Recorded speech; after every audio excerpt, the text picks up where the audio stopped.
SIR வேண்டான்னு நாங்க சொல்லல. ஆனா எஸ்ஐஆருக்கு பின்னாடி நீங்க ஒரு ப்ராசஸ் கொண்டு வரீங்கல்ல, அதை இப்போ கொண்டு வரீங்கல்ல, இதை தான் நாங்க எதிர்க்கிறோம். அப்ப அந்த 33 லட்சம் வாக்காளர்களை தமிழ்நாட்டுல சேர்ப்பதற்கான எல்லா சாத்தியக்கூறுகளும் இருக்கு. ஏன்னா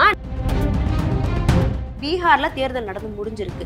அங்க என்ன சொல்றாங்க அப்படின்னா, எல்லா வருடமும் இல்லாத அளவிற்கு வாக்கு சதவீதம் அதிகரிச்சிருக்கு. குறிப்பா பெண்களுடைய வாக்கு வந்து அதிகமா பதிவாகி இருக்கு அப்படின்னு பதிவு பண்றாங்க. இது எல்லாமே எஸ்ஐஆர்ல தான் நடந்திருக்கு அப்படின்ற ஒரு ஸ்டேட்மெண்ட்டும் வைக்கிறாங்க. நாங்க தான் ஆல்ரெடி எங்களுக்கு வேணான்றவங்க எல்லாம் டெலீட் பண்ணிட்டோமே. அப்ப டெலீட் பண்ணிட்டோம்னா எலெக்ஷன் கமிஷன் அவங்களோட ப்ராசஸை ஸ்டார்ட் பண்ணிட்டாங்க. ஃபார்ம்ஸை கொடுக்க ஆரம்பிச்சிட்டாங்க. அப்படி கொடுக்க ஆரம்பிச்சிட்டாங்கன்னா அதுக்கு கீழே நம்ம கிரவுண்ட் லெவல்ல ஒர்க் பண்ண வேண்டிய சூழல் நமக்கு இருக்குல்ல. ஒரு சைடு சட்ட ரீதியா நம்ம அதை வேண்டாம் அப்படின்னு சொல்றதுக்கான முயற்சிகளை எடுத்துட்டு இருந்தாலும் இந்த சைடு எலெக்ஷன் கமிஷனால அதை இம்போஸ் பண்றதுனால இப்போ சீமான் அவர்கள் என்ன பதிவு பண்றாங்க அப்படின்னா, பிஓ லோக்கல் போட்டோம், அதுக்கே வந்து திமுக காரர்கள் அங்க ஏன் போறாங்க, அவங்க போக வேண்டிய தேவை என்ன இருக்கு, பிஓ லோக்கல் தான் போட்டாச்சுல, அவங்க பண்ண போறாங்க அவங்க வேலையை அப்படின்னு சொல்லி கேட்கிறாரு. இல்லைங்க, அவர் கட்சியில அவர் எத்தனை பிஎல்ஏ வச்சிருக்காரு அப்படின்றது நமக்கு தெரியாது. அவங்களுக்கு எந்த மாதிரியான பயிற்சிகள் கொடுத்திருக்காரு அப்படின்றது நமக்கு தெரியாது. சும்மா போறா போக்குல அடிச்சு விடுவோமே. தாவேகா தலைவர் விஜய் அவர்கள் ஒரு மிகப்பெரிய குற்றச்சாட்டு வைக்கிறாங்க. என்ன சொல்றாங்க அப்படின்னா, தாவேகா தொண்டர்களை குறிவைத்து அவங்களுக்கு அந்த எனுமரேஷன் ஃபார்ம் டிஎம்கே காரங்க கொடுக்கறது கிடையாது. ஏன்னா அவங்க தான் பிஎல்ஓவாவும் பிஎல்ஏ 2வாவும் இருக்காங்க. அப்படின்னும் போது அவங்க தாவேகா காரர்களுக்கு கொடுக்கறது கிடையாது அப்படின்ற குற்றச்சாட்டு வச்சிருக்காங்க. முதல்ல ஃபார்மை கொடுக்கறது பிஎல்ஏ 2 கிடையாது, பிஎல்ஓ. அவங்க தான் சைன் பண்ணி அந்த ஃபார்மை கொடுக்குறாங்க. அந்த ஃபார்மை கொடுக்குறவங்க நியமிக்கப்பட்டது எலெக்ஷன் கமிஷன் மூலமா. இதுல எங்க இருந்து நீங்க திமுகவை கொண்டு வந்தீங்க? அவங்க கட்சி தொண்டர்களுக்கு சொல்றாரு, இல்ல நீங்க வந்து தாவேக்கான் மட்டும் வேலை பார்க்காதீங்க, எல்லா கட்சியில இருக்கவங்களுக்கும் நீங்க வேலை பார்க்கணும் நண்பா நண்பி அப்படின்னு. எங்க முதல்ல அவங்களுக்கு ஃபில் பண்ண தெரியுமா அந்த ஃபார்மை? அதுக்கான பயிற்சி கொடுத்தீங்களா? ராகுல் காந்தி அவர்கள் வந்து எத்தனை குற்றச்சாட்டுகளை வச்சாங்க. அந்த ஏதாவது ஒரு குற்றச்சாட்டுக்கு ஒரு ப்ராப்பரான டேட்டாவோட எலெக்ஷன் கமிஷன் ரிப்ளை பண்ணியிருக்காங்களா? அவங்களை கேள்வி கேட்கறதுக்கான அதிகாரம் யாருக்குமே இல்லைன்னு கொண்டு வந்துட்டாங்க. அப்போ இப்போ நான் பிஜேபி கவர்மெண்ட்டுக்கு கீழே நான் பண்ற எந்த ஸ்டெப்ஸையுமே. நீர்த்திரை நேயர்களுக்கு வணக்கம். திராவிட முன்னேற்ற கழகத்தின் இளம் பேச்சாளர் ஜோதி அவர்கள் இன்று நம்மோடு பல விஷயங்கள் பேசுவதற்காக இணைஞ்சிருக்காங்க. வணக்கம் மேம். வணக்கம் மேம். தற்போது பார்த்தீங்கன்னா தமிழ்நாட்டில் வாக்காளர் பட்டியல் சிறப்பு தீவிர திருத்தம், அதாவது எஸ்ஐஆர் அப்படின்னு சொல்லப்படக்கூடிய அந்த செயல்முறை வந்து நடந்துட்டு இருக்கு. இப்படி நடந்துட்டு இருக்க வேளையில வருவாய்த்துறை அதிகாரிகள் எல்லாருமே இந்த பிஎல்ஓவா நாங்கள் செயல்பட மாட்டோம், இந்த வேலையை பண்ண மாட்டோம் அப்படின்னு புறக்கணிச்சிருக்காங்க. இது எப்படி பாக்குறீங்க? இதை வந்து ப்ராக்டிக்கலா நம்ம பார்த்தோம் அப்படின்னா, முதல்ல பிஎல்ஓஸ்க்கு வந்து சரியான பயிற்சிகள் வழங்கப்படலை. மொத்தம் 6,41,00,000 வாக்காளர்கள் இருக்கிற இந்த மாநிலத்துல நமக்கு வந்து 68,467 பிஎல்ஓஸ் வந்து இருக்காங்க. அவங்களால இத்தனை 6 கோடி இருக்கிற ஒரு ஜனத்தொகையோட நேர்ல போய் இது வந்து ரேண்டமா ஒரு அப்ளிகேஷன் கொடுக்கறது கிடையாது. இப்போ உங்களுக்கானதை உங்ககிட்ட தான் கொடுக்கணும். ஏன்னா அது ப்ரீஃபில்டு, முன்னாடியே வந்து நம்மளோட டீடைல்ஸ் எல்லாம் பதிவு அச்சடிக்கப்பட்ட ஒரு தாள். அதை வந்து அவங்கள பார்த்து அவங்க கிட்ட தான் கொடுக்கணும் அப்படின்ற ஒரு நெறிமுறை இருக்கு. அதுவுமே இந்த 30 நாட்களுக்குள்ளாக அவங்க வந்து எல்லார்கிட்டையும் வந்து அந்த ஃபார்மை வந்து கொடுத்துடணும். கொடுக்கறது மட்டும் இல்லாம அவங்க கிட்ட அதை ப்ராப்பரா கலெக்ட் பண்ணணும். அதுக்கான சரியான பயிற்சிகள் வந்து எந்த பிஎல்ஓக்குமே வந்து வழங்கப்படலை அப்படின்றது தான் கிரவுண்ட் லெவல்ல நம்ம பார்க்கும்போது நமக்கு கிளியரா தெரியுது. இதை வந்து திராவிட முன்னேற்ற கழகத்தினுடைய எம்பி என்ஆர் இளங்கோவன் அவர்கள் கூட அவர்களுடைய இன்டர்வியூல வந்து ரொம்ப தெளிவா சொல்லியிருப்பாங்க. ஏன்னா அவங்களுக்கான பயிற்சிகள் வந்து எந்த அளவுக்கு கொடுத்துருக்கணும், இப்ப எந்த அளவுக்கு அந்த பயிற்சிகள் வந்து கொடுக்கப்படலை அப்படின்றது. இப்போ உதாரணத்துக்கு பார்த்தோம்னா கேரளால வந்து ஒரு பிஎல் வந்து இந்த பணி சுமை காரணமாக இது தாங்க முடியாம சூசைட் பண்ணி தற்கொலை பண்ணி இறந்திருக்காங்க. இப்ப அதனுடைய விளைவாக கேரளால வந்து ஒரு ரிட் பெட்டிஷன் சுப்ரீம் கோர்ட்ல ஆர்டிகல் 32க்கு கீழே ஃபண்டமெண்டல் ரைட்ஸ் வயலேஷனுக்கு கீழே பதிவு பண்ணியிருக்காங்க. இப்போ எந்த கட்சிகளுமே அந்த ஸ்பெஷல் இன்டென்சிவ் ரிவிஷன் அப்படின்ற எஸ்ஐஆர் வந்து வேண்டான்னு சொல்லல, இப்போ வேண்டாம் அப்படின்றதுதான். ஏன்னா ஒரு போலி வாக்காளர்கள் இல்லாத, அப்புறம் டபுள் என்ட்ரிஸ் இல்லாத, அப்புறம் புலம்பெயர்ந்தவர்கள் இங்கிருந்து ஷிஃப்ட் ஆனவங்களுடைய பெயர்கள் இல்லாத ஒரு பட்டியல், ஒரு வாக்காளர் பட்டியல் இருக்கணும் அப்படின்றதுதான் எல்லா கட்சிகளினுடைய அடிப்படை எண்ணமாவே இருக்கும். அதுக்காக இந்த திராவிட முன்னேற்ற கழகம் பல முயற்சிகளை செஞ்சுட்டே தான் இருக்கு. இப்ப இவங்கெல்லாம் இந்த போலி வாக்காளர்கள் இல்லாத, அப்புறம் டபுள் என்ட்ரிஸ் இல்லாத, ஷிஃப்ட் ஆனவங்களோட நேம் இல்லாத ஒரு வாக்காளர் பட்டியலை நாங்க தயாரிக்க போறோம் அப்படின்னு சொல்றாங்க. இதை நம்ம எஸ்எஸ்ஆர் மூலமாவே பண்ண முடியுமே, ஸ்பெஷல் சம்மரி ரிவிஷன் மூலமாகவே நம்ம பண்ண முடியும். ஏன்னா இப்போ ஒரு ஏரியால இருக்கிற ஒரு பிஎல்ஏ 2க்கு வந்து கண்டிப்பா தெரியும் அங்க யார் வந்து இறந்திருக்காங்க, யாரு வந்து வெளியில போயிருக்காங்க, யாரு ஷிஃப்ட் ஆகி வெளியில போயிருக்காங்க, யாரோட பெயர்கள் வந்து 2-3 தடவை ரிப்பீட் ஆயிருக்கு அப்படின்றத ஒரு BLA 2 வந்து BLO கிட்ட, அதாவது பூத் லெவல் ஆபீசர் கிட்ட சொன்னாங்க அப்படின்னா அதை வச்சுட்டு அவங்க அந்த பேரை வந்து ரிமூவ் பண்றதுக்கான அதிகாரம் SSR, அதை சம்மரி ரிவிஷன் மூலமாவே பண்ணிட முடியும். ஆனா இந்த குறுகிய காலகட்டத்துல ஒரு 5 மாதங்கள் இருக்கா தேர்தலுக்கு, இந்த 5 மாசத்துக்குள்ளாக இவங்க ஏன் இதை எடுத்துட்டு வந்து ஒரு ப்ராப்பரான ட்ரைனிங் கொடுக்காம அவங்கள வந்து எப்படி சொல்றது, அவங்க எல்லாமே ஆல்ரெடி ஒரு வேலை பார்த்துட்டு இருக்கிற BLOs தான், அவங்கள கூட்டுட்டு வந்து இப்போ இந்த அளவுக்கு அவங்களுக்கு ஒரு பணிச்சுமையை கொடுத்து அவங்களுக்கு ஒரு ப்ரெஷர் உள்ளாக்கி எதுக்காக இவ்வளோ அவசர கதியா இதை பண்ணணும்? எலெக்ஷன் முடியட்டும், எலெக்ஷன் முடிஞ்சதுக்கு அப்புறம் பொறுமையா ஒரு 6 மாசமோ 1 வருஷமோ இல்லை 2 வருஷமோ கூட பண்ணுங்க, ஒண்ணுமே பிரச்சனை இல்லையே. அதுதான் வந்து இந்த திராவிட முன்னேற்ற கழகம் எடுத்து வைக்கிற ஒரு மிகப்பெரிய கோரிக்கையா இருக்கு. இப்போதைக்கு SIR அப்படின்றது எங்களுக்கு வேண்டாம். ஆனா SIR பண்றதுனால இங்க வாக்குகள் வந்து பறிபோகப்படும் அப்படின்ற ஒரு குற்றச்சாட்டும் அரசியல் தலைவர்கள் நிறைய பேர் வைக்கிறத பார்க்க முடியும். 100% அதுதான் வந்து இப்போ இருக்க நிதர்சனமான உண்மை. ஏன்னா இப்போ கடந்த பீகார்ல எப்பவுமே திமுக சரி எந்த ஒரு பொய்யான பிரச்சாரத்தையோ இல்ல சரியான சான்றுகளோ டேட்டா இல்லாம பேச மாட்டாங்க. அப்ப பாத்தீங்கன்னா இப்ப சமீபத்துல பீகார்ல எலெக்ஷன் நடந்திருக்கு. எத்தனை ஓட்டுகள் நீக்கப்பட்டிருக்கு? 65 லட்சம் ஓட்டுகள் நீக்கப்பட்டிருக்கு. அதுல 33 லட்சம் ஓட்டுகள் வந்து இங்க இருந்து புலம்பெயர்ந்தவர்கள், வேலைக்காக வேற மாநிலங்களுக்கு போனவங்க அப்படின்னு சொல்லி அந்த நேம் எல்லாம் வந்து டெலீட் பண்ணியிருக்காங்க. சரி, நீங்க இந்த நேம் எல்லாம் அந்த டேட்டா லிஸ்ட்ல இருந்து எடுத்துட்டீங்க. இவங்கெல்லாம் எந்த மாநிலத்திற்கு புலம்பெயர்ந்திருக்காங்க, இவங்க எந்த சட்டமன்ற தொகுதிக்கு கீழே வர போறாங்க அப்படின்ற டேட்டாவை எலெக்ஷன் கமிஷன் இது வரைக்கும் வெளியிட்டிருக்காங்களா? வெளியிடல.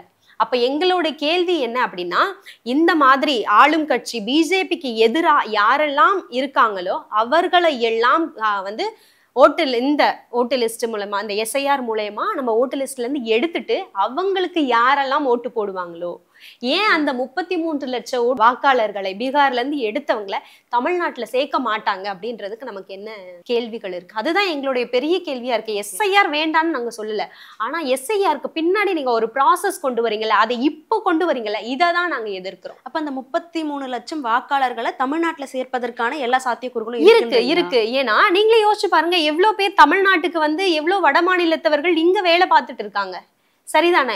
இப்போ அவங்களெல்லாம் நீங்க எந்த மாநிலத்துக்கு போனாங்கன்ற டேட்டா கொடுக்கல எலெக்ஷன் கமிஷன். நீங்க வந்து பீகார்ல இருந்து அவங்களுடைய பெயரை எடுத்துட்டோன்னு தான் சொல்லியிருக்கீங்களே தவிர அவங்க எந்த சட்டமன்ற தொகுதிக்குள்ள வந்திருக்காங்கன்ற லிஸ்ட் கொடுக்கல.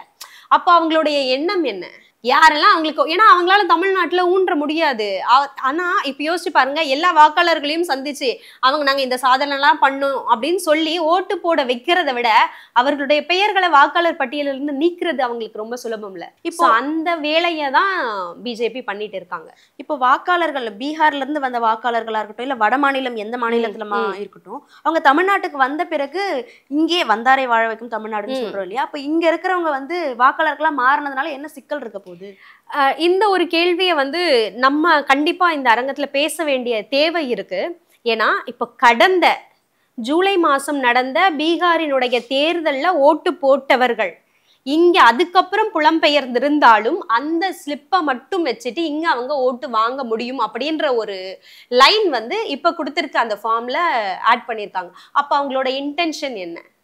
அப்ப வட மாநிலத்தவர்களை அந்த பீரியடுக்கு அப்புறமா புலம்பெயர்ந்திருந்தாலும் இங்க வந்து அவங்க வந்து ஓட்டர் லிஸ்ட்ல அவங்களுடைய ஓட்டு வந்து போடப்படும் அப்படின்னு சொல்றதுக்கு பின்னாடி இருக்கிற உளவியலை வந்து நம்ம புரிஞ்சுக்க வேண்டியது ரொம்ப அவசியமா இருக்கு. ஸோ அவங்களோட இன்டென்ஷனே அதுதான். அவங்களுக்கு வந்து யாரெல்லாம் ஓட்டு போடுவாங்க, யாரெல்லாம் அவர்களுக்கான சிந்தனையில இருக்கிறவங்க, அவங்களெல்லாம் கூட்டு வந்து இங்க ஓட்டு போட வச்சு அவங்க எப்படியாவது இங்க வந்துடணும் அப்படின்றது தான் அவங்களோட எண்ணம். ஆனா அது ஒருபோதும் தமிழ்நாட்டுல நடக்காது. ஆனா இப்போ பீகார் மக்கள் இங்க வந்திருக்காங்க. சமீபத்துல கூட மோடி அவர்கள் என்ன சொல்லியிருந்தாங்க அப்படின்னா, DMK காரங்க வந்து பீகார் மக்களை வந்து துன்புறுத்துறாங்க அப்படின்ற ஒரு ஸ்டேட்மெண்ட்டை வந்து விட்டுருந்தாரு. அப்போ அந்த மக்கள் கிட்ட நிறைய ஊடகங்கள் போய் பேட்டி எடுக்கிறாங்க, நீங்க வந்து இங்க துன்புறுத்தப்படுறீங்களா அப்படின்னும் போது இல்ல தமிழ்நாட்டுல நல்லா தான் இருக்கும் அப்படின்றாங்க. அப்போ அப்படி சொல்ற மக்கள் வந்து BJPக்கு ஆதரவா பேசுவாங்க அப்படின்னு நினைக்கிறீங்களா?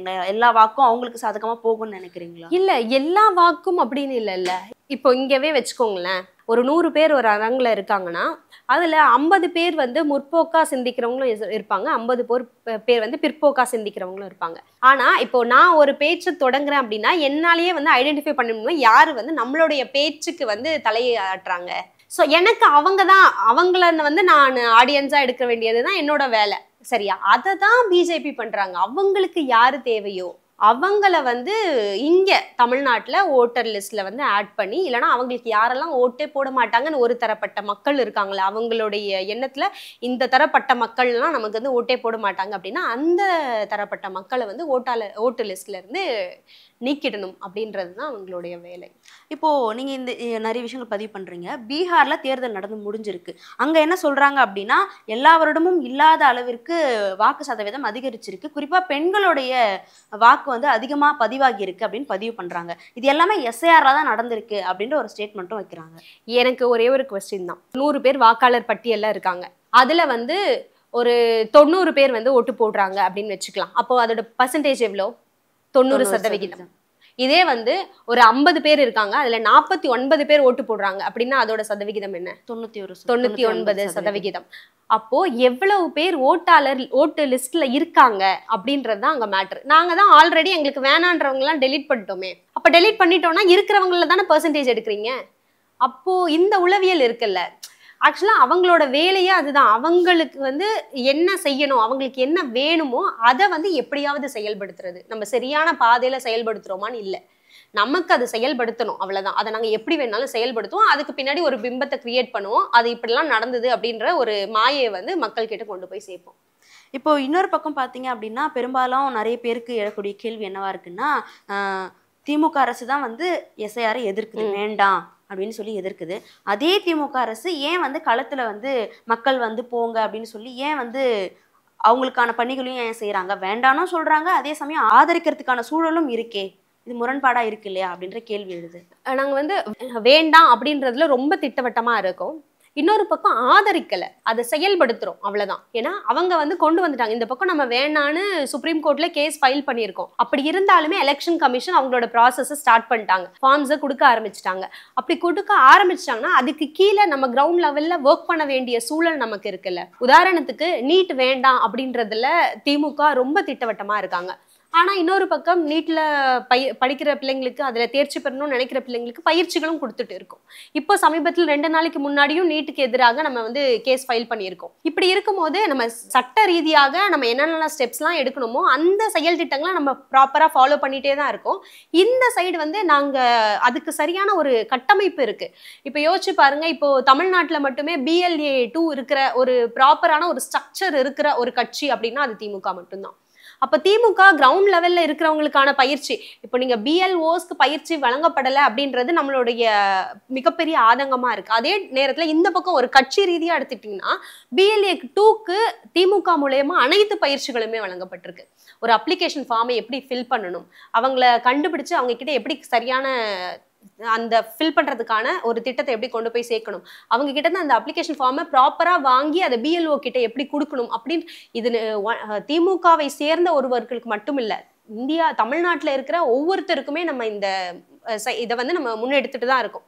அவங்களுக்கு எல்லாத்தையும் சொல்லிட்டு தான் இருக்கோம். ஸோ ஒரு சரியான கட்டமைப்பு இருக்கிற ஒரு கழகம் அப்படின்னா அது திமுக தான். ஸோ இந்த சைடு வந்து அவங்க எலெக்ஷன் கமிஷன் மூலயமா செயல்படுத்தப்படுற இந்த திட்டங்களை சரியா செயல்படுத்துறாங்களா, இல்லை அதை எப்படி செயல்படுத்த முடியும், அதுக்கான பயிற்சிகளை எப்படி வந்து நம்ம அதை கொண்டு போய் சேர்க்கணும் அப்படின்றத இந்த சைடு வந்து கழகம் செஞ்சுக்கிட்டே தான் இருக்கு. இன்னொரு பக்கம் இவங்க நம்ம அப்ளிகேஷன்லாம் வாங்கி கொடுத்துட்டோங்க, BLO கிட்ட கொடுத்துட்டோம், BLO எடுத்துட்டு போய் கொடுத்துட்டாங்க. ஆனா அதை டிசைட் பண்ற அத்தாரிட்டி யார்கிட்ட இருக்கு? ERO கிட்ட இருக்கு, AERO கிட்ட இருக்கு. அவங்க அந்த அப்ளிகேஷனை ரிஜெக்ட் பண்ண மாட்டாங்க. இதுல இது தப்பு இருக்கு, A போடல, B போடல, C போடல, 1 போடல, 2 போடலன்னு சொல்லி ரிஜெக்ட் பண்ணாங்க அப்படின்னா, அதுக்கப்புறம் நம்ம ஃபைனல் லிஸ்ட் வெளியிட்டாங்க அப்படின்னா இந்த குறுகிய காலத்துல, அதுக்கப்புறம் 1 மாசம் இருக்கா எலெக்ஷனுக்கு, அந்த 1 மாசத்துல நம்ம ஒண்ணுமே பண்ண முடியாது. ஸோ அதை வந்து இப்போதைக்கு தடுத்து எலெக்ஷனுக்கு அப்புறமா நீங்க SIR கொண்டு வாங்க அப்படின்றதுக்கான சட்ட ரீதியான எல்லா திட்டங்களையுமே, இதுல வந்து நாட் ஒன்லி வந்து இந்த BLA 2 அப்படின்னு இல்லாம இளைஞர் அணியில இருந்து, அப்புறம் வழக்கறிஞர் அணியில இருந்து, IT விங் தகவல் தொழில்நுட்பத்துறையில இருந்துன்னு எல்லாருமே சேர்ந்து அவர்களுக்கான விழிப்புணர்வையும் சரி, இல்ல மக்களிடையே இந்த விஷயத்தை கொண்டு போய் சேர்க்கிறதா இருந்தாலும் சரி, இதற்கான சட்ட ரீதியான அந்த போராட்டத்துல பங்கெடுக்கிறதா இருந்தாலும் சரி, எல்லாத்திலையுமே வந்து திமுக கலந்துக்கிட்டு தான் இருக்காங்க. ஸோ ஒரு சைடு சட்ட ரீதியா நம்ம அதை வேண்டாம் அப்படின்னு சொல்றதுக்கான முயற்சிகளை எடுத்துட்டு இருந்தாலும் இந்த சைடு எலெக்ஷன் கமிஷனால அதை இம்போஸ் பண்றதுனால அது நம்ம செயல்படுத்த வேண்டிய கட்டாயத்திலயும் இருக்கும். இதை வந்து பிளைண்டா வந்து ஒரு திமுக தான் செய்யறாங்க, திமுக வந்து இந்த சைடு அப்போஸ் பண்றாங்க, இந்த சைடு வந்து ஓகே அப்படின்னு அக்செப்ட் பண்ணிக்கிறாங்க அப்படின்னு நம்புறதே வந்து ஒரு ஒரு அடிப்படை அறிவு கூட இல்லாம நம்ம நம்புற ஒரு விஷயமா தான் இருக்கு. ஏன்னா இது எல்லாமே பின்னாடி வந்து யூனியன் கவர்மெண்ட்ல இருந்து நடத்தப்படுற ஒரு விஷயம். அதுக்கு நான் யூனியன் கவர்மெண்ட் தான் சொல்வேன், எலெக்ஷன் கமிஷன் சொல்ல மாட்டேன். யூனியன் கவர்மெண்ட்க்கு பின்னாடி நடத்தப்படுற ஒரு விஷயமா தான் இருக்கு. இப்ப சீமான் அவர்கள் என்ன பதிவு பண்றாங்க அப்படின்னா, பிஓ லோக்கல் போட்டோம், அதுக்கே வந்து திமுக காரர்கள் அங்க ஏன் போறாங்க, அவங்க போக வேண்டிய தேவை என்ன இருக்கு, பிஓ லோக்கல் தான் போட்டாச்சுல, அவங்க பண்ண போறாங்க அவங்க வேலையை அப்படின்னு சொல்லி கேக்குறாரு. இல்லைங்க, அவர் கட்சியில அவர் எத்தனை பிஎல்ஏஸ் வச்சிருக்காரு அப்படின்றது நமக்கு தெரியாது. அவங்களுக்கு எந்த மாதிரியான பயிற்சிகள் கொடுத்திருக்காரு அப்படின்றது நமக்கு தெரியாது. சும்மா போறா போக்குல அடிச்சு விடுவோமே.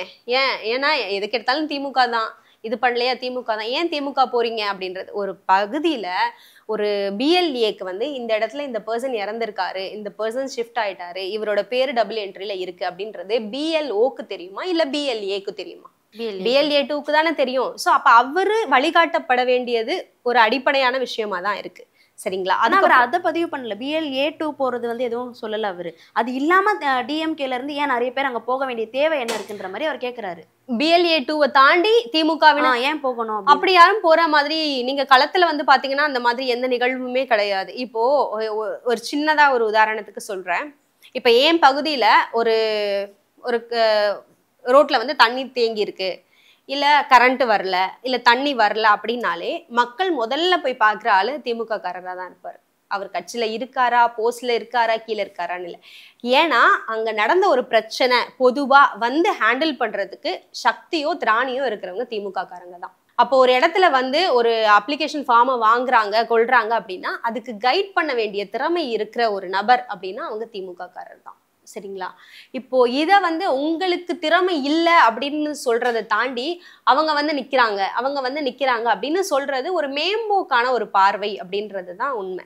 பிஎல்ஓக்கு கைட் பண்றதுக்கு BLA2s எங்க சார்பா ஒரு நாளைக்கு 50 அப்ளிகேஷன்ஸ் வரையும் ஃபார்மை வந்து வாங்கி கொடுக்கலாம் அப்படின்றது நீதிமன்றத்தின் மூலமா வந்து நமக்கு அளிக்கப்பட்ட ஒரு வாய்ப்பு. அந்த வாய்ப்பை நாங்க சரியா பயன்படுத்திக்கிட்டு இருக்கோம், சரியான பாதையில நாங்க செயல்பட்டு இருக்கோம் அப்படின்றது தான் உண்மை. இப்போ இன்னொரு பக்கம் பாத்தீங்க அப்படின்னா தாவேகா தலைவர் விஜய் அவர்கள் ஒரு மிகப்பெரிய குற்றச்சாட்டு வைக்கிறாங்க. என்ன சொல்றாங்க அப்படின்னா, தாவேகா தொண்டர்களை குறிவைத்து அவங்களுக்கு அந்த எனுமரேஷன் ஃபார்ம் டிஎம்கே காரங்க கொடுக்கறது கிடையாது, ஏன்னா அவங்க தான் BLOவாவும் BLA2வாவும் இருக்காங்க, அப்படின்னும் போது அவங்க தாவேகா காரர்களுக்கு கொடுக்கறது கிடையாது அப்படின்ற குற்றச்சாட்டை வச்சிருக்காரு. இல்ல, நான் எனக்கு என்ன கேள்வினா, BLO வந்து திமுகவினால செலக்ட் பண்ண ஒரு பர்சனா? BLOன்றது எலெக்ஷன் கமிஷன் செலக்ட் பண்ணி வச்சிருக்கிற ஒரு ஆள். ஸோ அவங்க எலெக்ஷன் கமிஷனுக்காக தானே ஒர்க் பண்ணுவாங்க.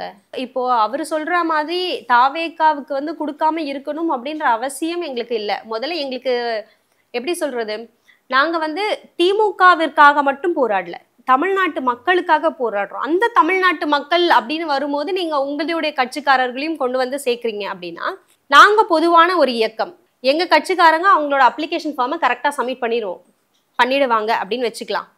இப்போ மற்றவங்க இருக்காங்கல்ல, அப்ளிகேஷன் சப்மிட் பண்ண முடியாத, எழுத முடியாத, கொள்ள முடியாதவங்களுக்கு இருக்காங்கல்ல, ஸோ அவங்களுக்கு வந்து எப்படி கைட் பண்றது அப்படின்றது தான் எங்களோட வேலை. நாங்க இதுல போய் இதுல யாரெல்லாம் வந்து தாவேகாவை சேர்ந்தவங்க, யாரெல்லாம் இதுல அதிமுகவை சேர்ந்தவங்க, யாரெல்லாம் அதர் கட்சிகளை சேர்ந்தவங்க அப்படின்னு போய் அவங்களுக்கு ஃபார்ம் கொடுக்காம இருக்கிறது அவங்களோட இல்லை. முதல்ல ஃபார்மை கொடுக்கறது BLA2 கிடையாது, BLO. அவங்க தான் சைன் பண்ணி அந்த ஃபார்மை கொடுக்குறாங்க. அந்த ஃபார்மை கொடுக்குறவங்க நியமிக்கப்பட்டது எலெக்ஷன் கமிஷன் மூலியமா. இதுல எங்க இருந்து நீங்க திமுகவை கொண்டு வந்தீங்க? எதுக்கு எடுத்தாலும் திமுக, எதுக்கு எடுத்தா எனக்கு அவங்க வந்து ஒரு வெறுப்பு அரசியல் மட்டும்தான் செஞ்சுட்டு இருக்காங்க. ஒரு சரியான அரசியல் புரிதலோ அரசியல் படுத்தப்படவோ இல்லை. அவங்க எடுத்து வைக்கிற ஒரு வாதம் வந்து ரொம்ப மேம்போக்கான ஒரு வந்து போற போக்குல சொல்ற வார்த்தைகளா தான் இருக்கு. இப்போ இன்னொரு பக்கம் பாத்தீங்கன்னா விசிக தலைவர் தொல் திருமாவளவன் என்ன சொல்லியிருக்காங்க அப்படின்னா, தேர்தல் ஆணையமும் பிஜேபியும் சேர்ந்து நடக்கிற ஒரு கூட்டு சதி தான் வந்து இது SIR அப்படின்னு பகிரங்கமா சொல்லியிருக்காரு. இது எப்படி பாக்குறீங்க? ஆக்சுவலா நம்ம 2023க்கு அப்புறம் பார்த்தோம் அப்படின்னா அதுக்கு ஒரு கேஸ் இருக்கு, அனுப் பர்வான்லால் விசஸ் யூனியன் ஆஃப் இந்தியா. இந்த கேஸ் வந்து மார்ச் 2023ல சொல்றாங்க, ஜட்ஜ்மெண்ட் கொடுக்குறாங்க. எப்படின்னா அதுக்கு முன்னாடி வரைக்கும் ஒரு எலெக்ஷன் கமிஷன்ல யாரெல்லாம் அப்பாயிண்ட் பண்ணலாம், எலெக்ஷன் கமிஷன் இருக்காங்கல்ல அவங்கள வந்து யார் அப்பாயிண்ட் பண்ணலாம் அப்படின்னா பிரைம் மினிஸ்டர் அப்பாயிண்ட் பண்ணலாம், ஆப்போசிட் பார்ட்டியில இருந்து ஒருத்தர், அது இல்லாம சீஃப் ஜஸ்டிஸ் ஆஃப் இந்தியா, உச்சநீதிமன்றத்தினுடைய தலைமை நீதிபதி, இவங்க 3 பேரும் சேர்ந்து எலெக்ஷன் கமிஷனோட பர்சன்ஸ் வந்து அப்பாயிண்ட் பண்ணலாம் அப்படின்னு இருந்தது. ஆனா இந்த அனுப் கேஸ்க்கு அப்புறமா 2023க்கு அப்புறமா என்ன ஆச்சு அப்படின்னா, பிரைம் மினிஸ்டர்னால நியமிக்கப்படுற இன்னொரு அமித்ஷா, அது இல்லாம ஆப்போசிட் பார்ட்டில இருந்து ஒரு பர்சன். இப்ப இந்த 3 பேர்ல மெஜாரிட்டி எத்தனை? 2. அப்ப இந்த 2 யாரு? பிரைம் மினிஸ்டரும் பிரைம் மினிஸ்டர் மூலமா நியமிக்கப்படுற அமித்ஷாவும். இவங்க 2 பேரும் டிசைட் பண்ணா யாரை வேணாலும் எலெக்ஷன் கமிஷனரா அப்பாயிண்ட் பண்ண முடியும். அப்போ ஆப்வியஸா அவங்களோட மைண்ட் செட் என்ன? அவங்க ஆளும் கட்சி, அதாவது யூனியன் கவர்மெண்ட்ல ஆளும் கட்சி டிசைட் பண்ற ஒரு பர்சனை எலெக்ஷன் கமிஷனரா அப்பாயிண்ட் பண்ண முடியும். அது இப்போ பிஜேபி, இன் ஃபியூச்சர்ல யார் வராங்களோ அவங்க. முன்னாடி வந்து எலெக்ஷன் கமிஷனருக்கு வந்து என்ன மாதிரியான பவர் இருந்ததுன்னா, சீஃப் ஜஸ்டிஸ் ஆஃப் இந்தியா, உச்சநீதிமன்றத்தினுடைய தலைமை நீதிபதிக்கு என்ன மாதிரியான அதிகாரங்கள் இருக்கோ அந்த அதிகாரங்கள், அந்த பவர் எல்லாமே எலெக்ஷன் கமிஷனருக்கு இருந்துச்சு. சரிங்களா? அப்போ அது வந்து ஒரு இண்டிபெண்டன்ட் பாடியா செயல்படுறதுக்கான எல்லா சாத்தியக்கூறுகளுமே இருந்தது. இப்போ அவங்க வந்து ஒரு கேபினெட் செக்ரட்டரிக்கான பவரை தான் எலெக்ஷன் கமிஷனுக்கு கொடுக்குறாங்க. அப்போ டிஃபால்ட்டா யோசிச்சு பாருங்க, ஒரு கேபினெட் செக்ரட்டரியோட உளவியல் எப்படி இருக்கும்?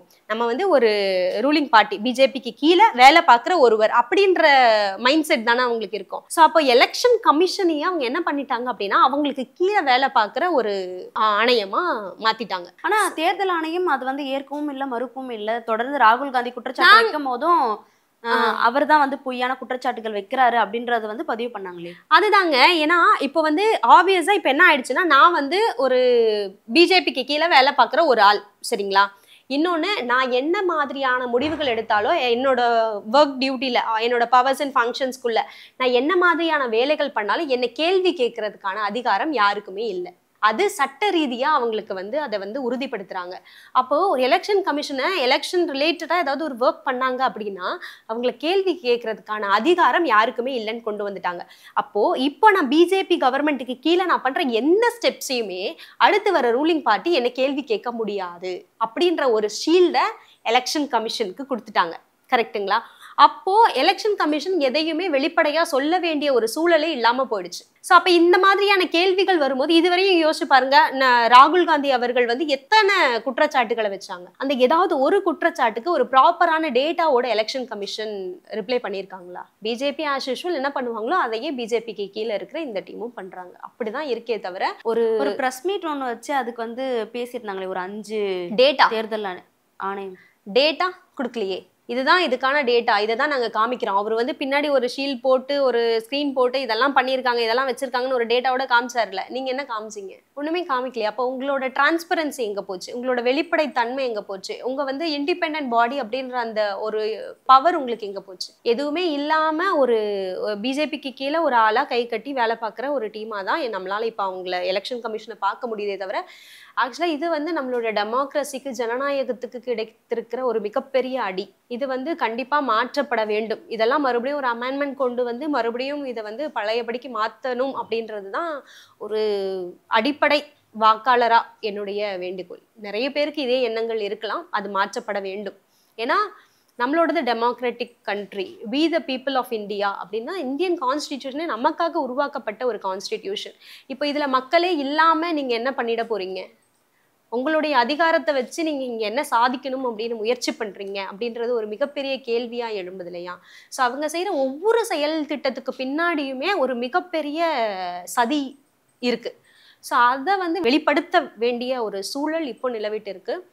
நம்ம சொல்ற மாதிரி தமிழ்நாட்டினுடைய எதிர்கட்சி தலைவர், தமிழ்நாட்டினுடைய மக்களுடைய அன்பையும் பாசத்தையும் பெற்ற ஒரு நடிகர், தமிழ்நாட்டு மக்களுக்காக போராடுறதை விட்டுட்டு இன்னொருத்தவங்களுக்காக வேலை பார்க்க ஆரம்பிச்சுட்டாங்க.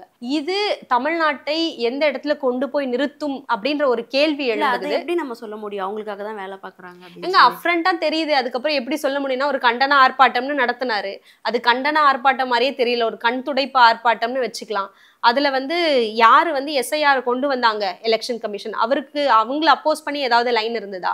அதை யாரு இம்போஸ் பண்ண ஆரம்பிச்சது? பிஜேபி. அவங்களுக்கு அப்போஸ் பண்ணி ஏதாவது லைன் இருந்தாங்க? அதுலயும் ஒரு மிகப்பெரிய காமெடி என்னன்னா, அதுல ஒரு பேசுற எல்லாமே வந்து திமுக மேடையில ஒருவர் பேசுனதை அப்படியே காப்பி அடிச்சு இங்க அவங்க டிக்டோ காப்பி ரைட் தான் நாங்க போடணும்னு நினைக்கிறேன்.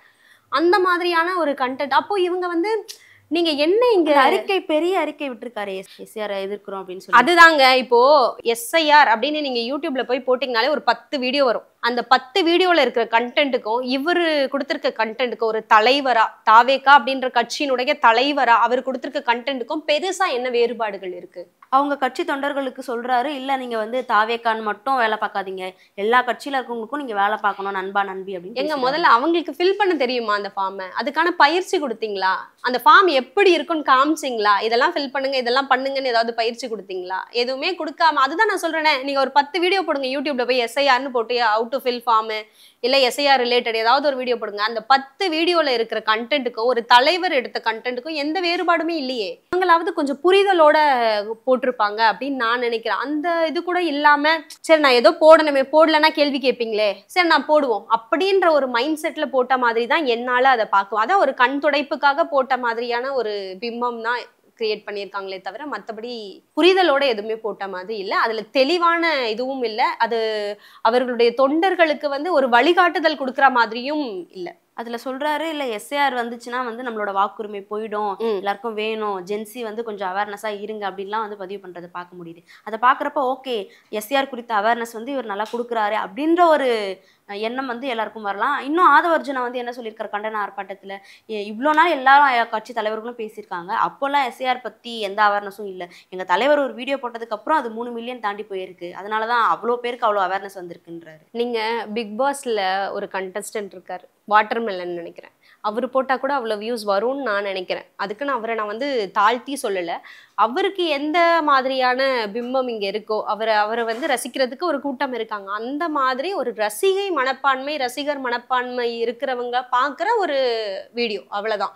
அதை தவிர நீங்க அதுல என்ன அரசியலை கொண்டு போய் சேர்க்குறீங்க, என்ன ஒரு இப்போ உதாரணத்துக்கு நான் சொல்றேன், எங்களுடைய நேரத்தை நீங்க யூஸ் பண்ணிக்கிறீங்கல்ல, அதுல எங்களுக்கு என்ன இன்புட் கொடுக்குறீங்க அப்படின்றது ஒரு முக்கியமான விஷயமா இருக்குல்ல. அப்படி எந்த ஒரு இன்புட்டையுமே நான் அவங்க கிட்ட இருந்து பார்த்த மாதிரி எனக்கு தெரியல.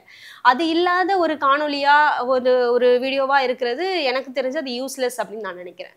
அதான் 10ஓட 1 11 அப்படின்னு வச்சுக்கலாம். அப்படிதான் நான் பார்ப்பேன். அவர் வந்து ஒரு விஜயா, அவர் என்ன பண்ணாலும் ஒரு வீடியோ போடுறாரா, இல்ல ஒரு சாங் எழுதுறாரா, ஒரு சாங் போடுறாரா, அந்த மாதிரி தான் இதையுமே பார்க்க முடியுமே தவிர இதுல ஒரு மிகப்பெரிய அரசியலோட சேர்ந்த மாதிரி அறிவு இருக்கிற மாதிரியான ஒரு வீடியோவா எங்களால பார்க்க முடியாது, பார்க்கவும் மாட்டோம். ஒரு அடிப்படை அறிவு இருக்கிற ஒருவர் அப்படி பார்க்க மாட்டாங்க அப்படின்றது தான் உண்மை. எஸ்ஐஆர் குறித்து பல விஷயங்கள் பல தகவல்கள் வந்து பதிவு பண்ணியிருந்தீங்க.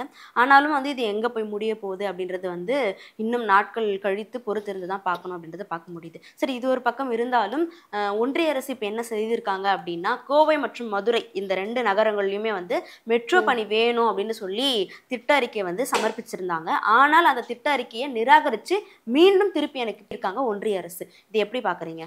அதுதான் இது வந்து நம்ம சிஎம் அவர்கள், நம்மளுடைய முதலமைச்சர் அவர்கள் சொன்ன மாதிரி அது அவங்களோட கீழமை போக்க தான் நமக்கு காட்டுது.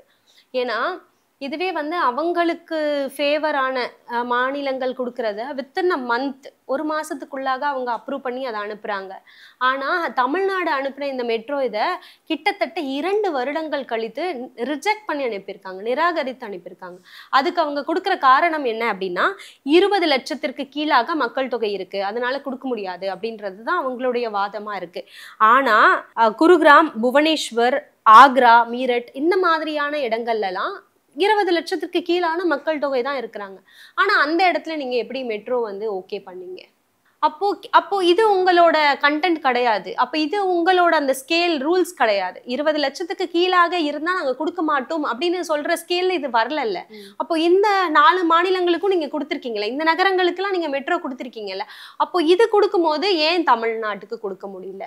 அப்போ மதுரை அப்படின்றது நம்மளுடைய கோவில் நகரம், கோயம்புத்தூர் அப்படின்றது நம்மளுடைய தென்னிந்தியாவின் மான்செஸ்டர். இன்று மோடி அவர்கள் கோவைக்கு வராங்க. அப்போ எவ்வளவு ஒரு தைரியம் இருக்கு பாருங்களேன் அவங்களுக்கு. வந்து ஒரு எல்லாத்தையும் தாண்டி நாங்க எல்லாத்தையும் ஹேண்டில் பண்ணிடுவோம், எல்லாத்தையும் பார்த்துப்போம், எங்களால முடியும், நாங்க சொல்றதுதான் கரெக்ட், என் குழந்தை கூட அவ சொல்றதுதான் கரெக்ட், ஒரு தப்பான விஷயத்த அவ சொல்றதுதான் கரெக்ட்னா இந்த தலையில 4 தட்டி கொடுத்து செய்ய வைப்போம்ல. அப்படிப்பட்ட ஒரு மனநிலை இருக்கிற ஒருத்தர் நம்ம இந்தியாவை ஆள்றாங்க அப்படின்னு நினைக்கும் போது நிஜமாவே டு த ஃப்ராங்க் ரொம்ப அசிங்கமா இருக்கு, கேவலமா இருக்கு, வருத்தப்பட வேண்டிய ஒரு விஷயமா இருக்கு. ஆனா அவர்தான் முடிவுகளை ரொம்ப திறம்பட எடுக்கக்கூடியவர். திறன்படன்னு சொல்லாதீங்க அப்படின்லாம் தயவு வந்து செஞ்சு. சொல்றாங்க. முடிவுகளை எடுக்கக்கூடியவர்னு வச்சுக்கலாம், அவங்களுக்கு சாதகமான முடிவுகளை எடுக்கக்கூடியவர்னு வச்சுக்கலாமே தவிர திறன்னு நான் சொல்லவே மாட்டேன். அது ஸ்கில்லும் கிடையாது, நாலேஜும் கிடையாது. இப்போ இன்னொரு பக்கம் பார்த்தீங்க அப்படின்னா முற்போக்கு இயக்கங்கள் எல்லாருமே ஒரு 10க்கும் மேற்பட்ட கட்சிகள் எல்லாருமே சேர்ந்து கோவையில மோடி வர்றதுக்கு எதிர்ப்பு தெரிவிக்கிறதையும் பார்க்க முடியுது. இது எப்படி பார்க்குறீங்க? எங்களுக்கெல்லாம் வந்து கோவையில அந்த எதிர்ப்பு தெரிவிக்கிறவங்க, எங்களுக்கெல்லாம் போது அவங்க எதிர்ப்பு தெரிவிக்கிறவங்களுக்கு எல்லாமே இப்போ என் வீட்டுக்கு யார் வரணும் வரக்கூடாதுன்னு நான் தான் முடிவு பண்ணுவேன். என்னையே அடிச்சு என்னையே சுரண்டி என்னை வந்து அடிமைப்படுத்த நினைக்கிற ஒருவர் ஏன் என் இடத்துக்கு வர்றதுக்கு நான் அலோவ் பண்ணுவேனா? அதுதான் அவங்களுடைய எண்ணம், அவ்வளவுதான். இதுதான் நம்ம வந்து இப்படிதான் புரிஞ்சுக்கணும். இதுதான் உண்மையும் கூட. ஏன்னா இது வந்து ஏன் மண்ணுங்க. ஏன்னா நான் வளர்ந்த இடம், நான் வந்து இங்க வந்து முற்போக்க வந்து இது பண்ணியிருக்கேன். எதையுமே வந்து சுயமரியாதையோட தன்னோட ஆளுமையோட சிந்திக்கிற ஒரு மக்களை வந்து நான் இங்க வச்சிருக்கேன். அவங்களுக்கு வந்து எது நல்லது எது கெட்டது அப்படின்ற அந்த அடிப்படை அறிவு இருக்கிற மக்கள். அப்போ யாரு வந்து என்னையே சுரண்டிட்டு நீ எனக்கே வருவ அப்படின்னா அது வந்து புரிஞ்சுக்க முடியாதுல்ல. அதுக்காக தான் அவங்க எதிர்க்கிறாங்க.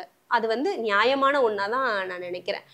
இப்போ நம்ம வந்து ஒரு சின்ன சொல்ல போனோம் அப்படின்னா இந்த இதை எஸ்ஐஆர் பத்தி மட்டும் ஒரே ஒரு சின்ன தகவல். ஏன்னா இப்போ இந்த சமயத்துல எஸ்ஐஆர் நிச்சயமா வேண்டாம் அப்படின்றது தான் திமுகவினுடைய ஒரே குறிக்கோள். ஆக்சுவலா அது தமிழ்நாட்டில் இருக்க ஒவ்வொருத்தருமே அதை நினைக்கணும். அது எதிர்கட்சியா இருக்கட்டும், எந்த கட்சிகளா இருக்கட்டும், எல்லா கட்சிகளுமே ஒருங்கிணைந்து எஸ்ஐஆர் நமக்கு தேவையில்லை. ஆனா எல்லா கட்சிகளுமே ஏத்துக்கிற ஒரு விஷயம் என்னன்னா, போலி வாக்காளர்கள் இருக்கக்கூடாது, டூப்ளிகேட் என்ட்ரிஸ், டபுள் என்ட்ரிஸ் இருக்கக்கூடாது, ஷிஃப்ட் ஆனவங்களோட என்ட்ரிஸ் இருக்கக்கூடாது. இது மூணுமே தேவையில்லை அப்படின்றது தான் எல்லா கட்சிகளுமே அக்செப்ட் பண்ணிக்கிற ஒரு விஷயம். அப்போ நம்ம எஸ்எஸ்ஆர் மூலயமா இந்த திருத்தத்தை எல்லாம் கொண்டு வந்துட்டு எலெக்ஷனுக்கு அப்புறமா நீங்க எஸ்ஐஆர் கொண்டு வாங்க அப்படின்றது தான் எங்களுடைய ஒரு ரொம்ப ஸ்ட்ராங்கா நாங்க எடுத்து வைக்கிற வாதமா இருக்கு. 2024க்கு முன்னாடி எலக்ட்ரல் பாண்ட் அப்படின்ற ஒரு விஷயம் நடைமுறையில இருந்தது. அதாவது யாரு வேணாலும் எந்த பப்ளிக் செக்டரா இருந்தாலும் சரி அவங்க வந்து பார்ட்டிக்கு வந்து ஒரு ஃபண்டிங் கொடுக்கலாம். ஆனா இந்த ஃபண்டிங் வந்து தப்பானது, ஏன்னா இதுல ஒரு வெளிப்படை தன்மையே இல்லை அப்படின்னு சொல்லி உச்சநீதிமன்றம் அந்த எலக்ட்ரல் பாண்டை வந்து ஸ்டாப் பண்ணாங்க. இதுல என்ன இருக்கு அப்படின்னா, இப்போ இந்த ஒரு நிகழ்வு நடக்கும்போது யூனியன் கவர்மெண்ட்ல இருந்து வச்ச வாதம் என்ன அப்படின்னா, யாரு வந்து எங்களுக்கு ஃபண்ட் பண்றாங்க அப்படின்றத சிட்டிசன் கிட்ட நாங்க சொல்ல வேண்டிய அவசியம் இல்லை, அது அவங்களுக்கு தெரிய வேண்டாம் அப்படின்ற ஒரு வாதம். அப்போ மக்களால தேர்ந்தெடுக்கப்பட்ட உங்களுக்கு ஓட்டு போடுறதுக்கு உங்களை செலக்ட் பண்றதுக்கு இந்த சிட்டிசன் தேவைப்பட்டாங்க, மக்கள் தேவைப்பட்டாங்க. ஆனா நீங்க யார்கிட்ட இருந்து ஃபண்ட் வாங்குறீங்க, எப்படி வந்து அதை யூஸ் பண்றீங்க அப்படின்ற அந்த டிரான்ஸ்பரன்சிய மக்களுக்கு சொல்லுங்க அப்படின்னா அதுக்கு வந்து மக்களுக்கு தகுதி இல்லை, மக்களுக்கு அதை சொல்ல முடியாது, அது தேவையும் இல்லை. மக்களுக்கு அது தேவையில்லை அப்படின்னா என்ன அர்த்தம்? உனக்கு அது தேவையில்லை அப்படின்னா என்ன அர்த்தம்? உனக்கு அது தெரிஞ்சுக்கிறதுக்கான தகுதி இல்லை அப்படின்னு தானே அர்த்தம். அது அப்படிதான் எடுத்துக்க முடியும், நாங்க அப்படிதான் எடுத்துக்க சூழல் தான் இவங்க கிட்ட இருக்கு. ஸோ இப்போ மக்களுக்கு வந்து அந்த எலக்ட்ரல் பாண்ட்ஸ் வந்து யார்கிட்ட இருந்து வாங்கணும் அப்படின்ற விஷயம் தெரிய வேண்டாம் அப்படின்னு சொல்லி அதை ஸ்டாப் பண்ணி இது பண்ணாங்க. அப்போ வந்து உச்சநீதிமன்றம் வந்து இல்லை அது வந்து கொடுக்க முடியாது, நீங்க எலக்ட்ரல் பாண்ட்ஸே வந்து இதுக்கப்புறம் வாங்கக்கூடாது அப்படின்ற மாதிரி அந்த எலக்ட்ரல் பாண்ட்ஸை வந்து ஸ்டாப் பண்ணாங்க. இப்போ இதுல இவங்களுடைய வாதத்தை நம்ம கவனிக்க வேண்டியது ஒரு பக்கம், இது ஒரு வாதத்தை அப்படின்னு ஞாபகம் வச்சுக்கோங்க. இன்னொரு சைடு என்ன அப்படின்னு பார்த்தோம் அப்படின்னா, இந்த எலெக்ஷன் யூனியன் கவர்மெண்ட் இருக்கட்டுமே, இந்த எலெக்ஷன் கமிஷனுக்கு மேல இப்போ ஒரு எலெக்ஷன் நடக்குது அப்படின்னா அந்த எலெக்ஷன்ல வந்து என்ன மாதிரியான நடந்திருக்கு, அதுல ஏதாவது ஊழல் இருக்கா, இல்ல அதுல ஏதாவது முறைகேடுகள் நடந்திருக்கா, இல்ல அதுல வந்து சஸ்பீஷியஸா ஏதாவது ஒரு விஷயங்கள் இருக்கா அப்படின்னு ஒரு சிட்டிசன் கேள்வி கேட்கணுமா கூடாதா? கண்டிப்பா கேட்கணும். கண்டிப்பா கேட்கணும். இது நம்ம இருக்கிறது ஒரு டிஜிட்டல் வேர்ல்டு, எல்லாமே வந்து சிசிடிவி ரெக்கார்டிங் தான். ஸோ அப்போ அந்த இடத்துல நடக்கிற ஒரு நிகழ்வை நம்ம சிசிடிவில பார்க்க முடியுமா, நம்மளோட கொஸ்டின்ஸை கேட்க முடியுமா, சிசிடிவி ஃபுட்டேஜை நம்ம ரிசீவ் பண்ண முடியுமா அப்படின்னா இல்லை. எந்த சிட்டிசனுமே எந்த பார்ட்டியோட மெம்பரா இருந்தாலுமே சரி அவங்க வந்து சிசிடிவி ஃபுட்டேஜ், எலெக்ஷன் நடந்து அந்த சிசிடிவி ஃபுட்டேஜை பார்க்கறதுக்கான அவங்களுக்கு அந்த உரிமை வந்து கொடுக்கப்படலை, அந்த ஆக்சஸ் பண்றதுக்கான அந்த ரைட் வந்து கொடுக்கப்படலை. அதே மாதிரி இந்த வேட்பாளர்கள் இருக்காங்கல்ல, அந்த எலெக்ஷன்ல போட்டி போட்ட வேட்பாளர்கள் அவங்க 45 நாளுக்குள்ளாக அந்த சிசிடிவியை வாங்கி ஆக்சஸ் பண்ணலாம். 45 நாளைக்கு மேல அவங்க என்ன பண்ணுவாங்க, டெலீட் பண்ணிடுவாங்க. ஸோ இப்போ நீங்க ஒரு வேட்பாளரா கேஸ் ஃபைல் பண்றேன், அதை கோர்ட் வந்து ஆர்டர் எடுத்து அதை வந்து ஆர்குமெண்ட் கொண்டு வரதுக்கே 45 நாளைக்கு மேல ஆயிடும். அப்ப அவங்களோட இன்னொரு நோக்கம், மறைமுகமான நோக்கம் என்ன, நாங்க வந்து அந்த ஃபுட்டேஜை உங்களுக்கு காமிக்க மாட்டோம், அது நீங்க பார்க்க முடியாது அப்படின்றதுதான் இன்னொரு வாதம் இருக்கு. மூணாவது, எலெக்ஷன் கமிஷனோட ரூல்ஸ் படி என்னன்னு பார்த்தோம் அப்படின்னா, அவங்களோட எல்லா டாக்குமெண்ட்ஸுமே பப்ளிக் வியூல வைக்கணும். பப்ளிக் எப்பனாலும் அதை ஆக்சஸ் பண்ணி அதில் ஏதாவது டவுட்ஸ் இருக்கா, அதில் என்னென்ன மாதிரியான செயல்லாம் அவங்க ஃபாலோ பண்ணியிருக்காங்க அப்படின்றத அவங்க வெரிஃபை பண்ணலாம். அதுலேயுமே நீ எந்த டாக்குமெண்ட்டை பார்க்கணும், நீ எதை பார்க்கக்கூடாது, நாங்கள் சில எக்ஸ்க்ளூசிவ் டாக்குமெண்ட்ஸ் அப்படின்னு சொல்லிட்டு ஒரு லைன் போட்டோம் இப்போ அமெண்ட்மெண்ட்ல. அப்போ அந்த அமெண்ட்மெண்ட்டுக்கு கீழே நீங்கள் அந்த டாக்குமெண்ட்ஸை வெரிஃபை பண்ணக்கூடாது, டாக்குமெண்ட்டை பார்க்கக்கூடாது அப்படின்னு இப்போ இந்த 3 விஷயங்களை அவங்க கொண்டு வந்திருக்காங்க. அப்போ எலெக்ஷன் கமிஷன்றது இந்த இடத்துல டிரான்ஸ்பரன்சியாவே இல்லையே. இப்போ எதை பார்க்கணும் பார்க்கக்கூடாதுன்றது அவங்க டிசைட் பண்றாங்க. பாருங்க, ஒரு அமெண்ட்மெண்ட் கொண்டு வந்து இது எல்லாத்தையும் சட்டத்தின் மூலமா அவங்க வந்து ப்ரொடெக்ட் பண்றாங்க. நாங்க சிசிடிவி காமிக்க மாட்டோம், எங்களோட டாக்குமெண்ட்ஸை நீங்க பார்க்க முடியாது, அப்புறம் அதுக்கு வச்ச வாதம் எலக்ட்ரல் பாண்ட்ஸ் வந்து நாங்க யார்கிட்ட இருந்து ஃபண்ட் வாங்குறோன்றத சிட்டிசன்ஸ் நீங்க கேட்கக்கூடாது. ஸோ இந்த எல்லா வாதமுமே ஒரு 2 பேரும் ஒரே காமனான விஷயமா தானே இருக்கு. ஒரு எலெக்ஷன் கமிஷன் மூலயமா சொல்றதோ இருந்தாலும் சரி, அந்த யூனியன் கவர்மெண்ட் பிஜேபி சொல்றதா இருந்தாலும் சரி, ஸோ அவங்க 2 பேருமே ஒருமித்த கருத்தா இதுல இருக்காங்க. அப்ப அவங்க 2 பேருமே ஒரே வேலையை தானே பாக்குறாங்க, அவங்களுக்கு கீழே இவங்க ஒர்க் பண்றாங்க அப்படின்ற மாதிரி தானே நம்மளால புரிஞ்சுக்க முடியுது. ஸோ இந்த அளவுக்கு ஒரு எலெக்ஷன் கமிஷன் அவங்களுக்கு கீழே வேலை பார்க்கறது, பிஜேபிக்கு கீழே வேலை பார்க்கறதுன்னும் போது இந்த எலெக்ஷன் கமிஷன் கொண்டு வர ஒவ்வொரு செயல் திட்டத்தின் மேலேயும் நமக்கு ஒரு மிகப்பெரிய அதிருப்தி ஏற்படுகிறது. அதனாலதான் நாங்கள் இந்த எஸ்ஐஆரை இப்பொழுது முழுமையாக கண்டிக்கிறோம். ஓகே மேம், இவ்வளவு நேரம் எஸ்ஐஆர் குறித்து நிறைய தகவல்கள் பகிர்ந்துக்கிட்டீங்க, ரொம்ப நன்றி. நன்றி.